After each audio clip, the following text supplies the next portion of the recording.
నమస్కారం. నా పేరు శేషరత్నం. గరుడ న్యూస్ కి స్వాగతం. ముందుగా ఈనాటి వార్తల్లోని ముఖ్యాంశాలు. చిత్తూరు జిల్లా కుప్పంలో గ్రానైట్ లారీ 2 ఇసుక ట్రాక్టర్లు సీజ్. అనుమతి లేకుండా గ్రానైట్ అక్రమ రవాణాకు పాల్పడితే కఠిన చర్యలు తప్పవు. నియోజకవర్గ వ్యాప్తంగా ఆకస్మిక తనిఖీలు. అక్రమ కార్యకలాపాలపై ప్రజలు సమాచారం ఇస్తే వెంటనే చర్యలు తీసుకుంటాం. కృత్రిమ ఇసుక తయారీకి పాల్పడితే చర్యలు తప్పవు అని మీడియా సమావేశంలో వెల్లడించిన డీఎస్పీ పార్థసారథి.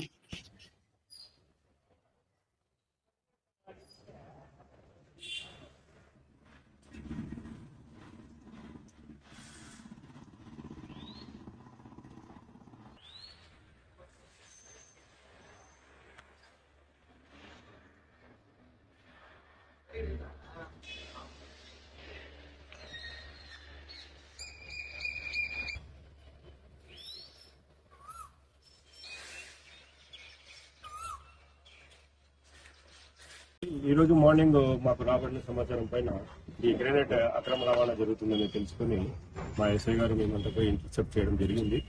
ఇవి ఎటువంటి డాక్యుమెంటేషన్స్ లేకుండా ఈ మైన్స్ ఇల్లీగల్ జరిగింది ట్రాన్స్పోర్టేషన్. ఆల్మోస్ట్ చాలా సార్లు చెప్పాము, చాలా కేసులు కూడా పెట్టడం జరిగింది. ఇప్పుడు చాలా మటుకు తగ్గాయి. అయినప్పటికీ కూడా అప్పుడప్పుడు ఇటువంటి ఇల్లీగల్ మైన్స్ జరుగుతున్నాయి. మేము ప్రతిసారి వార్నింగ్ ఇస్తున్నాము, కేసులు పెడుతున్నాము. ఇంకా కొంతమంది అప్పుడప్పుడు ఇలా చేస్తున్నారు. అలాగే శాండ్ కూడా, శాండ్ విషయం కూడా యాక్చువల్గా మనకి ఇక్కడ ఎటువంటి శాండ్ అవైలబిలిటీ లేదు.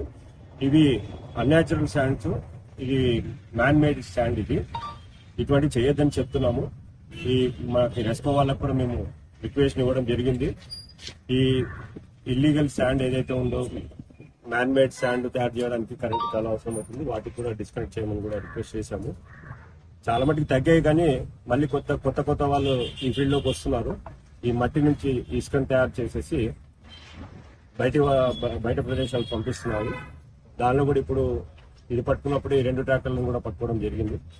వాటికి కూడా చట్ట ప్రకారం ఏం చర్యలు తీసుకోవాలో ఆ చర్యలు తీసుకుంటాము. ఇక్కడ ప్రజలకు కూడా తెలియజేయడం ఏమంటే, ఇటువంటి విషయాలు ఎవరి నోటీస్కి వచ్చినా ఇమీడియట్ గా పోలీస్కి, కన్సర్న్డ్ మైన్స్ డిపార్ట్మెంట్ కి, రెవెన్యూ వాళ్ళకి తెలియజేసి ఇటువంటి ఇల్లీగల్ ట్రాన్స్పోర్టేషన్ జరగకుండా సహకరించాల్సింది కోరుచున్నాము.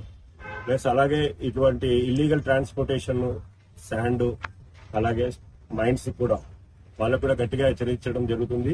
ఈ జీరో టాలరెన్స్, ఎటువంటి పరిస్థితులలో మేము ఇల్లీగల్ ట్రాన్స్పోర్ట్ అనేది మాత్రం అనుమతించము. ఏదైనా ఉంటే ఖచ్చితంగా వాళ్ళు ట్రాన్స్పోర్ట్ పర్మిషన్ తీసుకొని చేయాల్సి ఉంటుంది. అదర్వైజ్ ఎటువంటి పరిస్థితుల్లో పర్మిషన్ తీసుకోండి. మీద నెంబర్లు రాసి ఉండాలి. పర్మిట్ నెంబరు, ఆ టన్నేజ్ ఎంత, మెజర్మెంట్స్ అనేది స్టోన్స్ మీద ఉండాలి. ఎక్కడ స్టోన్స్ మీద లేదు. వాళ్ళు చూపించిన డాక్యుమెంట్ కేవలం బండి నెంబర్ మాత్రమే ఉంది. ఆ విషయాలు మేము మైన్స్ డిపార్ట్మెంట్ కి, కమర్షియల్ ట్యాక్స్ డిపార్ట్మెంట్ కి, ప్లస్ ఆర్టీఓకి రాస్తాము. వాళ్ళు దాన్ని నిర్ణయించుకుంటారు. మేము రాస్తాము, వాళ్ళు దాని మీద తరోగా ఇన్వెస్టిగేషన్ చేస్తారు. మైన్స్ వాళ్ళు దానికి తగ్గట్టు వాళ్ళు చర్యలు తీసుకుంటారు.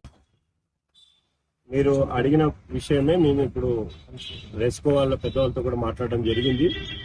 కృత్రిమ ఇసుక తయారు చేయాలంటే ముఖ్యంగా మనకి కరెంట్ అవసరం అవుతుంది. ఈ కరెంటుని ఇల్లీగల్ కరెంట్ తీసుకోవడం జరుగుతుంది కాబట్టి వాళ్ళకు కూడా చెప్పాము, ఎటువంటి పరిస్థితుల్లో దానికి ఆస్కారం ఇవ్వకుండా మొత్తం కరెంట్ సీజ్ చేసి వాళ్ళ మీద కేసెస్ చేయాలి. ఇంతకుముందు మా నోటీస్కి వచ్చినప్పుడు కొన్ని తగ్గాయి, మరి అది కొత్త వాళ్ళు వస్తున్నారు. ఈ విషయంలో ఇసుక డిమాండ్ ఉంది కాబట్టి ఆ విషయంలో కూడా మేము తదుపరిగా